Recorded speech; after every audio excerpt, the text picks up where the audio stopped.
आगे बढ़ेंगे। आपको बता दें कि पंचायत चुनाव में ग्रामीणों ने जो कमान है वो युवाओं के हाथ में सौंप दी है। कहीं ना कहीं उन्हें उम्मीद है कि जो युवा हैं वो अच्छे से समझते हैं चीजों को, वो हर क्षेत्र को, स्वास्थ्य को, हर क्षेत्र को बेहतर तरीके से समझते हैं। तो इसी बीच हमारे साथ अमरून निशा, ग्राम प्रधान जो कि कोटवा लखीमपुर खीरी से जीती हैं, वो जुड़ गई हैं। इसी के साथ साथ शिवम अवस्थी भी जो किरमानी पथरा से उन्होंने जीत दर्ज की है। ये दो युवा ग्राम प्रधान जो है हमारे साथ जुड़े, सीधे उनका रुख करेंगे। सबसे पहले रुख करेंगे अमरून निशा का। अमरून जी, सीधा आपके पास आना चाहेंगे और जानना चाहेंगे, जिस तरीके से इतनी कम उम्र में गांव वासियों ने आपको गांव की कमान सौंप दी है, किस तरीके से आप इस पूरे वाक्य को देखती हैं?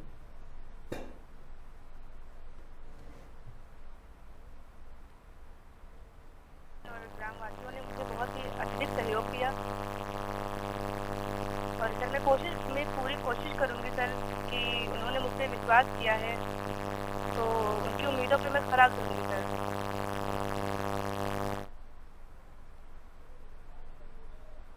जी अमरून जी, आपकी आवाज हम तक नहीं पहुंच पा रही है। हम एक बार शिवम अवस्थी का रुख कर लेते हैं। शिवम जी भी हमारे साथ जुड़े हैं। शिवम, सीधे आपके पास आना चाहेंगे, जानना चाहेंगे जिस तरीके से इस उम्र में आपको गांव की कमान जो है सौंपी गई है, तो गांव के जो लोग हैं, जो गांव की जनता है, उनको क्या कुछ उम्मीदें हैं आपसे?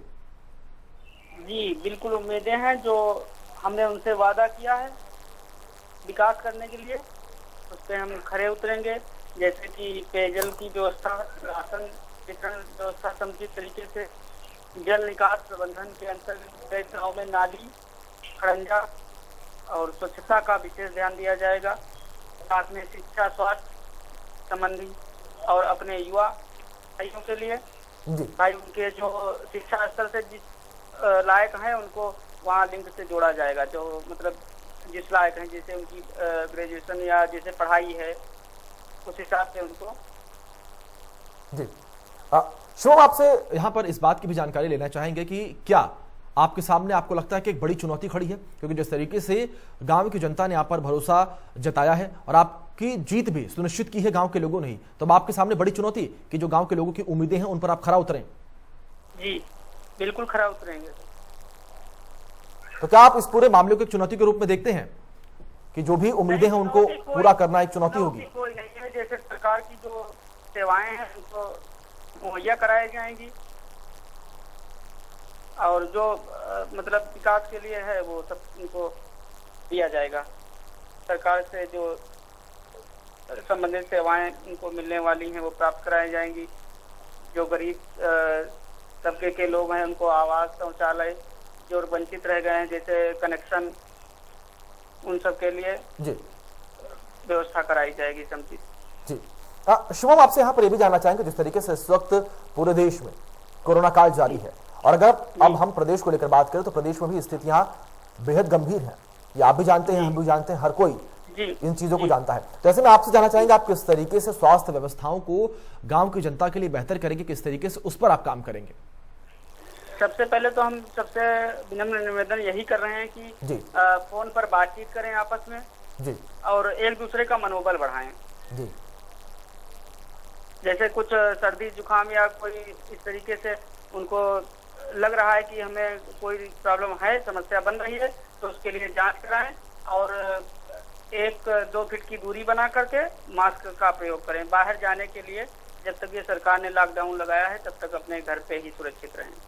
जी शुभम, आपको नहीं लगता कि प्रदेश में जिस तरीके से लगातार हालात बिगड़ते चले जा रहे हैं, आंकड़े दिन प्रतिदिन बढ़ते जा रहे हैं कोरोना के, तो ऐसे में प्रदेश में जो स्वास्थ्य व्यवस्था है, तो ऐसे में आप अपने गांव में स्वास्थ्य व्यवस्थाओं को और बेहतर करें कि अगर भगवान न करे आपके गांव के किसी व्यक्ति को कोरोना होता है, वो संक्रमित होता है, उसकी स्थिति गंभीर होती है, तो कहीं ना कहीं स्वास्थ्य व्यवस्थाएं जिस तरीके से नदारद दिख रही हैं तो वो भी कठिनाई में पड़ सकता है। जी बिल्कुल पड़ सकता है। यहाँ मतलब अपने लखीमपुर में भी हमारे सरकारी अस्पताल जो है अभी इस समय खूब अच्छी सेवाएं नहीं, मतलब सिलेंडर गैस की कमी चल रही है, ऑक्सीजन। जी तो आपसे यहाँ पर जाना चाहेंगे शिवम कि आपने किस तरीके से वो खाका तैयार किया है कि आप गांव की जनता की सेवा करेंगे? सर्वप्रथम तो हम यही जो आपको बताए हैं कि पेयजल, राशन की समुचित व्यवस्था, जल निकास प्रबंधन, गांव में स्ट्रीट लाइट, स्कूल में बाउंड्री जी और युवाओं के लिए अपने जो मतलब युवा साथी हैं हमारे जितने लोग, सभी के लिए जो मतलब जिस स्तर से हैं उनको उस लिंक से जोड़ना। जी एक बार अमरून निशा जी का रुख करना चाहेंगे। अमरून जी, आपको हमारी आवाज मिल पा रही है? आप सुन पा रही हैं हमें? अमरून जी से हमारा संपर्क जो है वो बार बार टूट रहा है तकनीकी खराबी कारण। शिवम जी का रुख कर लेते हैं एक बार फिर से। शिवम, सीधा आपके पास आना चाहेंगे एक बार फिर से। और बात वही, जो चुनाव की सरगर्मियां थी वो खत्म हो चुकी हैं, शांत हो चुकी हैं, और गांव की जनता ने आपको विजयी घोषित कर दिया है, विजयी बना दिया है और विजय रथ पे आपको सवार कर दिया है। तो ऐसे में आप इस जीत को किस तरीके से देखते हैं?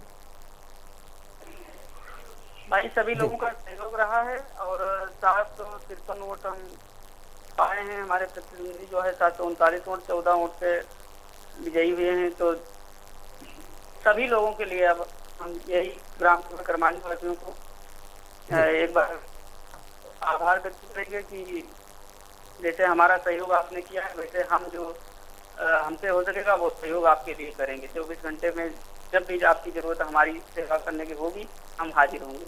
जी जी जी जी जी शिवम जी। अमरून जी से हमारा संपर्क एक बार फिर से जुड़ गया, उनका रुख कर लेते हैं। अमरून, निशा जी सीधे आपके पास आना चाहेंगे। सवाल वही जिस तरीके से शिवम जी से रहे कि किस तरीके से आप प्रदेश की जनता की सेवा करेंगे, किस तरीके से आप जो आपके गांव में तमाम चीजें नदारत हैं उनको पूर्ण करेंगी।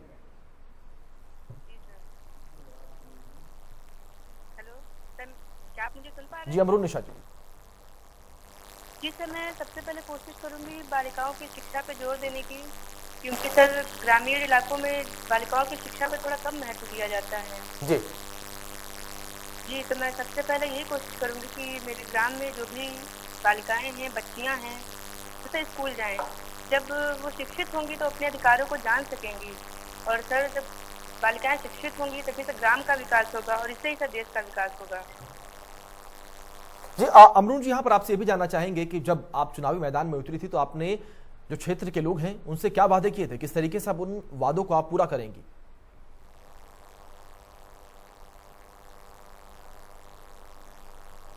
जी सर, उन्होंने मुझसे विश्वास किया है, मुझे अपना वोट दिया है, तो मैं तो इनकी उम्मीदों पर सर खरा करने की पूरी कोशिश करूंगी।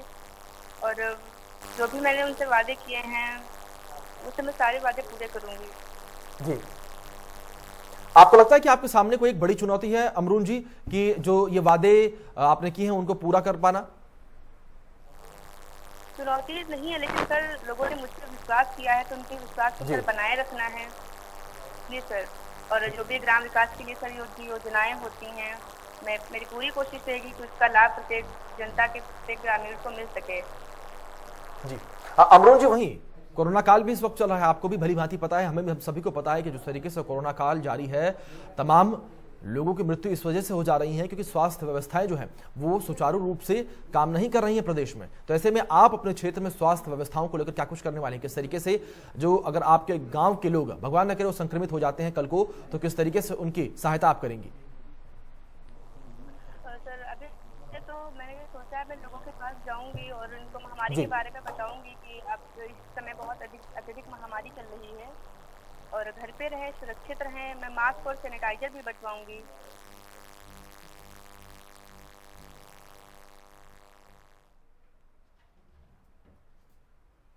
गांव की जो जनता होती है वो अशिक्षित होती है तो उन्हें ज़्यादा पता नहीं होता है, तो उनको मैं प्रत्येक जानकारी से सर प्रत्येक तरह की जानकारी उपलब्ध कराऊंगी सर।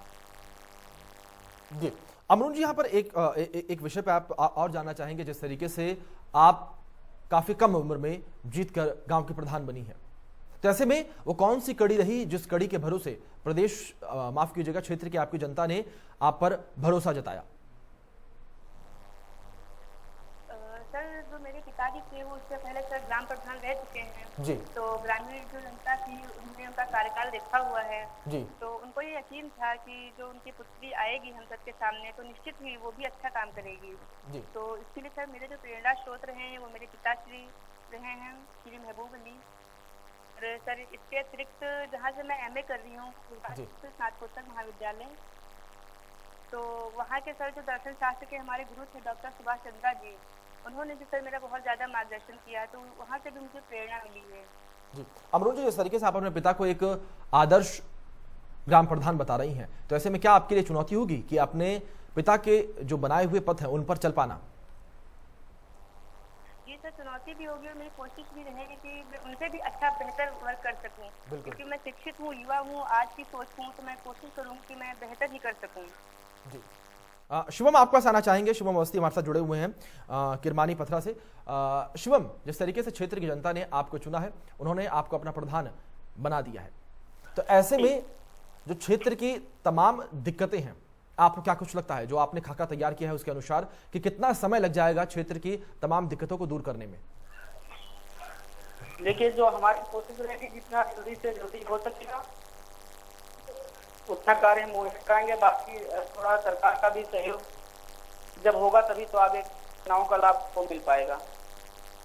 जी शिवम, यहाँ पर सवाल ये भी है कि आपके क्षेत्र से कौन कौन सी ऐसी व्यवस्थाएं हैं जो नदारद हैं, जिनकी आवश्यकता ग्रामीणों को हर दिन पड़ती है? देखिए, सर्वप्रथम तो हमारे वहाँ लाइट वाली सुविधा जो है जी बहुत अच्छी नहीं है, कि गांव के बॉर्डर पर गांव है, गांव के आगे लाइट हमारे जाती नहीं है। जी तो इसके लिए जो लाइट बीच में खराब हुई है, तो सबसे पहले ये पथरा की लाइट नहीं आएगी। जी तो उसके लिए जो है लाइट की व्यवस्था, और गांव में स्ट्रीट लाइट वगैरह नहीं लगी, स्ट्रीट लाइट की व्यवस्था होना चाहिए। पेयजल की जो है समुचित व्यवस्था होना चाहिए। स्कूल में जैसे सरकारी स्कूल है, प्राथमिक विद्यालय, इनमें अपने स्तर से हम थोड़ा जो टीचर आ रहे हैं उनसे बातचीत करके पढ़ाई पे मतलब विशेष ध्यान दिया जाएगा। जी शिवम जी, बिल्कुल ठीक है आपने, विशेष ध्यान पढ़ाई पर दिया जाएगा, शिक्षा के क्षेत्र में विशेष ध्यान दिया जाएगा। अमन निशा जी, आपका आना चाहेंगे, बात वही करेंगे शिक्षा को लेकर। शिक्षा को लेकर किस तरीके से आप कार्य करेंगे अपने क्षेत्र में? जी सर, जैसे कि अभी शिवम भाई ने बताया कि जी जो प्राथमिक विद्यालय हैं उनके टीचरों से मिलकर सर ड्राफ्ट तैयार करेंगे कैसे शिक्षा को और बेहतर बनाया जा सकता है। जी अमर निशा जी, बिल्कुल ठीक कहा आपने। शिवम, आपने बिल्कुल ठीक कहा कि किस तरीके से जो शिक्षा व्यवस्था है उसको सुधारा जाए, क्योंकि आप दोनों ही युवा हैं और आप दोनों ही बिल्कुल बेहतर तरीके से समझ सकते हैं कि किस तरीके से जो क्षेत्र में है दिक्कतें चल रही हैं, किस तरीके से क्षेत्र के जो बच्चे हैं जो स्कूल जा रहे हैं उन्हें किस तरीके की दिक्कतों का सामना करना पड़ रहा है, स्कूल में उन्हें क्या दिक्कतें होती हैं, क्योंकि आप दोनों युवा हैं और आप दोनों ही बेहतर तरीके से इन चीज़ों को समझते हैं, क्योंकि कहीं ना कहीं आप छात्र भी हैं तो आप पढ़ाई को और भी बेहतर समझते हैं। और इंडिया न्यूज़ का पूरा परिवार आपको बधाई देना चाहेगा आपकी जीत पर। बहुत बहुत शुक्रिया, आप दोनों ने अपना कीमती समय निकाला और हमारे साथ जुड़े। इसके साथ फिलहाल इस बुलेटिन में इतना ही। तमाम बड़ी अपडेट्स के लिए देखते रहिए इंडिया न्यूज़ उत्तर प्रदेश उत्तराखंड। धन्यवाद।